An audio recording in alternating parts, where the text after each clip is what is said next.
3,20,000 ಉಳಿತಾಯ ಬಜೆಟ್ ಮಂಡನೆ.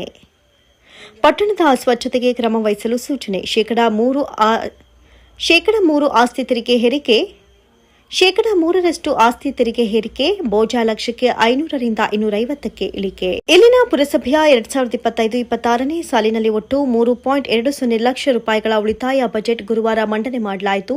ರಾಜಸ್ವ, ಬಂಡವಾಳ, ಸ್ತ್ರೀಕೃತಿ, ಅಸಾಧಾರಣ ಸ್ವೀಕೃತಿ ಸೇರಿ ಒಟ್ಟು ಆದಾಯ 44.30 ಕೋಟಿ ಸಂಗ್ರಹವಾಗುವ ನಿರೀಕ್ಷೆ ಇದ್ದು, ಅದರಲ್ಲಿ ಒಟ್ಟು 44.27 ಕೋಟಿ ವೆಚ್ಚವನ್ನು ಅಂದಾಜಿಸಲಾಗಿದೆ. ಸದಸ್ಯರಾದ ಇಸ್ಮಾಯಿಲ ಅರಬಾ, ಉಮೇಶ ದೇಗಿನಾಳ, ಅನಿಲಗೌಡ ಬಿರಾದಾರ ಮಾತನಾಡಿ, ಅಧ್ಯಕ್ಷ, ಉಪಾಧ್ಯಕ್ಷರ ಆಯ್ಕೆಯಾಗಿ 10 ತಿಂಗಳಾಯಿತು. ಪುರಸಭೆ ಸದಸ್ಯರ ಆಡಳಿತಾವಧಿ ಇನ್ನೂ ಕೇವಲ 4-5 ತಿಂಗಳು ಬಾಕಿ ಇದೆ. ವಾರ್ಡ್ಗಳಲ್ಲಿ ಇಲ್ಲಿಯವರೆಗೆ ಯಾವುದೇ ಅಭಿವೃದ್ಧಿ ಕೆಲಸ ಮಾಡಿರುವುದಿಲ್ಲ. ಹೀಗಾದರೆ ಪಟ್ಟಣದ ವಾರ್ಡ್ಗಳ ಅಭಿವೃದ್ಧಿ ಹೇಗೆ ಅಂತ ಪ್ರಶ್ನಿಸಿದರು.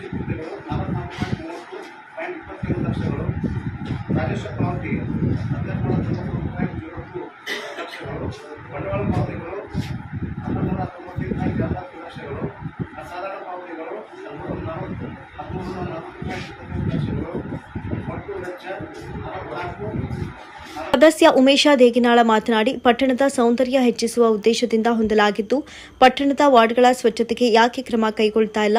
ಚರಂಡಿಗಳು ತುಂಬಿ ರಸ್ತೆ ಮೇಲೆ ಹರಿಯುತ್ತಿವೆ. ಸದಸ್ಯರು ಹೇಳಿದ್ರು ಸ್ವಚ್ಛ ಮಾಡ್ತಾ ಇಲ್ಲ. ಪೌರ ಕಾರ್ಮಿಕರು ಸಾಕಷ್ಟು ಜನ ಇದ್ರು, ಯಾಕೆ ನಗರ ಸ್ವಚ್ಛವಾಗ್ತಾ ಇಲ್ಲ ಅಂತ ಪ್ರಶ್ನಿಸಿದ್ರು. ಆರೋಗ್ಯ ನಿರೀಕ್ಷಕರಾದ ಶಿವು ಸೋಮನಾಯಕ, ಸಂಗೀತಾ ಕೋಳಿ, ಪೌರ ಕಾರ್ಮಿಕರು, ಮೇಲ್ವಿಚಾರಕರು ಸರಿಯಾಗಿ ಕೆಲಸ ನಿರ್ವಹಿಸ್ತಾ ಇಲ್ಲ ಅಂತ ಅಸಹಾಯಕತೆ ವ್ಯಕ್ತಪಡಿಸಿದರು.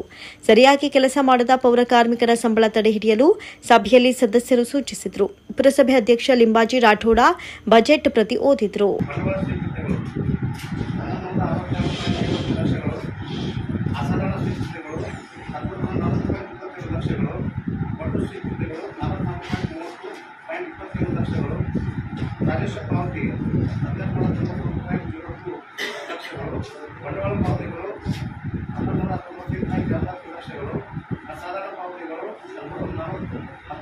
ಉಪಾಧ್ಯಕ್ಷ ಜಹಾಂಗೀರ ಸೌದಾಗರ, ಸ್ಥಾಯಿ ಸಮಿತಿ ಅಧ್ಯಕ್ಷೆ ಸಂಗೀತಾ ಕರಕಟ್ಟಿ, ಪುರಸಭೆ ಮುಖ್ಯಾಧಿಕಾರಿ ಶಿವಾನಂದ ಪೂಜಾರಿ, ಸದಸ್ಯರಾದ ಶಬೀರಾ ಖಾಜಿ, ಅಸ್ಲಮ ಕಡಣಿ, ಅಯುಬಾ ಭಾಗವಾನ, ಮುಸ್ತಾಕ ಎಂಡಿಕರ, ನಾಮನಿರ್ದೇಶಕ ಸದಸ್ಯರಾದ ಶಿವು ಬಡಿಗೇರ, ಸಂಜಯ ದಾದಾ ರಾಠೋಡ, ಕಚೇರಿ ಅಧೀಕ್ಷಕ ಪ್ರವೀಣ ಸೋನಾರ, ಎಂಜಿನಿಯರ್ ಅಶೋಕ ಚಂದನ, ಲೆಕ್ಕಾಧಿಕಾರಿ ಅಸ್ಲಂ ಖಾದಿನ, ಕಂದಾಯ ಅಧಿಕಾರಿ ನಿಂಬಾಳ್ಕರ, ಆರೋಗ್ಯಾಧಿಕಾರಿಗಳಾದ ಸೋಮನಾಯಕ, ಸಂಗೀತಾ ಕೋಳಿ, ಚಂದ್ರಶೇಖರ ಕಾಲೇಬಾಗ ಮೊದಲಾದವರು ಸಭೆಯಲ್ಲಿ ಹಾಜರಿದ್ದರು.